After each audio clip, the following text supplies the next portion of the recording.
अस्सलाम वालेकुम, कैसे हैं आप सब। मैं ठीक उम्मीद करती हूँ आप भी ठीक होंगे। तो जब हम मेके आए हुए होते हैं तो हमें होती है रात में क्रेविंग्स, तो हम लेट नाइट क्रेविंग को अपनी संतुष्टि प्राप्त करना चाहते थे। तो हमने यहाँ पे ना कुछ बिस्किट्स वगैरह मंगा लिए थे, और ये वाले बिस्किट है ना मैंने शुगर फ्री वाले मंगा लिए थे। तो सोचा कि देखते हैं कि ट्राई करके कैसे होते हैं। दूध वगैरह मंगाया था और बिस्किट मंगाए थे गाइस। तो जो जो हमें अच्छा लगा वो हमने मंगा लिया था। और ज़्यादा गुड डे का बिस्किट भी मंगाना चाह रहे थे, लेकिन वो मंगाए नहीं, वो बहुत मीठा होता है। तो हमने बच्चों की पसंद का मंगा लिया था। तो हम बड़े बड़े ही थे, एक आधी बच्चा था उसके अंदर। और ये स्टीविया भी मंगाया था। रात को ना बहुत ज़्यादा लेट हो गया था, और बस अब है ना चाय बनने का बस इंतज़ार था। नम्रा को भेजा चाय बनाने के लिए, और यहाँ पर हम सारी बहनें ना बहुत सारी बातें करते रहते हैं। सुबह की 4 बजे तक भी हमें नींद नहीं आती है। हम फिर यानी कि 4 बजे या 5 बजे सोते हैं। तो यहाँ पे चाय बन के आ गई थी, और अब चाय हमारे लिए निकाली जाएगी।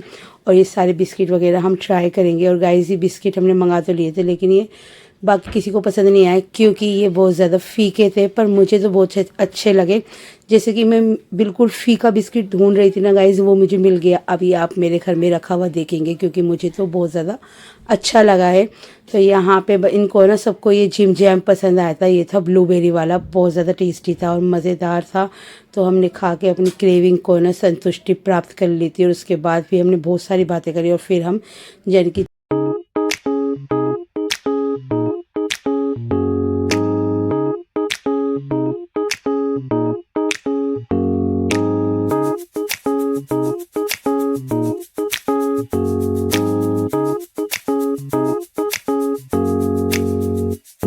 तो यहाँ पे हमने अपनी चाय वाय पी, और उसके बाद हम सो गए थे। और फिर उठे, हमने मुंह हाथ धोया, नाश्ता करा, उसके बाद आ गई थी खाने की तैयारी हो गई थी। खाना बन चुका था। और गाइस आज बने थे दाल चावल रोटी। और ये रोटी हमने बनाई है मल्टीग्रेन रोटी। इसमें जौ जवार, और इसके अंदर था मूंग की दाल का आटा, और था इसके अंदर काले चने का आटा। तो ये हमने आज ट्राई करी थी। तो रोटियां तो अच्छी बनी है, लेकिन इसमें जौ का आटा है ना, थोड़ा सा और डालना पड़ेगा। तो बस इस रोटी को खाया, और बहुत ज़्यादा मज़ेदार, यानी कि जैसे जौ की रोटी लगती है ना उसी तरीके की लग रही थी, लेकिन उससे भी और भी ज़्यादा हेल्दी हो गई थी ये। तो यहाँ पे सभी बहनें हमारी बना के खा रही थी शकराना। तो यहाँ पे इन्होंने ना पहले से ही गाइस घी वगैरह डाल लिया था। फिर उसके बाद मेरे को दिखाने के लिए थोड़ा सा हमने और डाला कि हमने इसमें देसी घी और थोड़ा सा भूरा डाल के खाते हैं ना। मेरे पापा को तो बहुत ही ज़्यादा अच्छा लगता था। वो तो जब भी वाइट चावल बनते थे ना तो ज़रूर खाते थे। अक्सर है ना शादियों में भात के टाइम पर है ना ये बनता है शकराना। आप कमेंट करके बताइएगा कि आपने कभी खाया या नहीं खाया। तो गाइस इसमें ना प्लेन राइस होते हैं, उसके ऊपर है ना भूरा डाल के और देसी घी डाल के मिक्स करके उसे खाया जाता है। ऊपर से गोला और बादाम वगैरह जो डालना चाहे वो डाल सकते हैं। बहुत ज़्यादा टेस्टी लगता है। और मैंने तो अभी खाना नहीं खाया था, तो मैंने सबसे पहले थोड़ी सी रोटी खाई थी, और उसके बाद थोड़े से चावल खाए।